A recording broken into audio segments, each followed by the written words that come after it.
সেতু ভাঙার কারণে পর্যটকদের ভিড় কমেছে মূর্তি নদীর পাড়ে। ব্যবসারও ক্ষতি হচ্ছে স্থানীয় ব্যবসায়ীদের। লাটাগুড়ি জঙ্গল পার হয়েই মূর্তি নদী, আর ডুয়ার্স মানে মানুষের আবেগ। দূর দূরান্ত থেকে পর্যটকেরা ডুয়ার্সের বিভিন্ন জঙ্গল থেকে নদী, পাহাড়, পর্বত সবটাই ঘুরে আসে। তবে ডুয়ার্সের মধ্যে একটি সেরা জায়গা হলো মূর্তি নদীর সেতু ও তার নিচে নদী, যা পর্যটকদের আকর্ষণ বাড়িয়ে তোলে। কিন্তু বর্তমানে সেই চিত্র না থাকার জন্য পর্যটকদের ভিড় আস্তে আস্তে অনেকটাই কমেছে।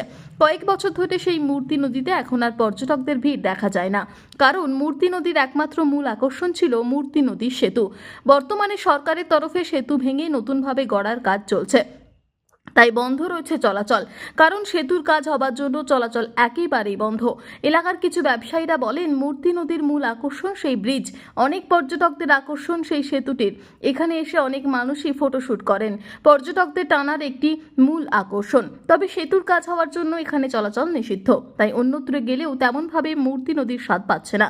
তাই পর্যটকদের ভিড় কমে গেছে, ব্যবসারও ক্ষতি হয়েছে। সেটা তো এখন বন্ধ রয়েছে। সেটা তো বন্ধ এখন।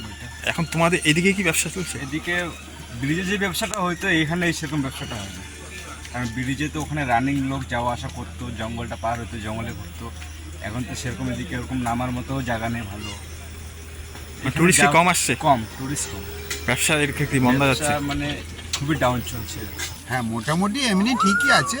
ডুয়ার্স যেটা বলে আমাদের এতে, যেটা মূর্তি বা গরুমারার রেঞ্জের মধ্যে পড়ে, এটা ঠিকই আছে, অসুবিধা কিছু নেই। পাবলিক তো ভালোই এসেছে দেখলাম, যদিও 15ই জুন থেকে জঙ্গল সাফারি বন্ধ হয়ে যাবে, তাও তো পাবলিক ভালোই এসেছে দেখলাম। ওইখানটা মূলত সেতুটা তো এখন কাজ চলছে। মেনলি হ্যাঁ, মূর্তি সেতুটাতে লোকে অনেকে ওখানে ফটোশ্যুট করতো বা ওখানটা থেকে পুরো নদীটাকে, রেঞ্জটাকে দেখতে পেতে খুব ভালো লাগতো।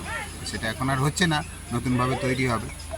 এখন তেমন ভাবে ঘোরার তেমন না স্পট না, নেই। তেমন ভাবে ঘোরার কিছু নেই। এইখানে মোটামুটি ওই এই আছে, আর গরুমারা জঙ্গল সাফারিগুলো আছে। এদিকে তো নদীর গতিপথ তেমন নেই। গতিপথ সেরকম নেই, বর্ষা সেরকম ভাবে এখনো হয়নি। বর্ষা হলে তখন দেখা যায়। কোথা থেকে এসেছেন আপনারা? আমরা হাওড়া সাঁতরাগাছি থেকে এসেছি। ব্যুরো রিপোর্ট, পিবি বার্তা।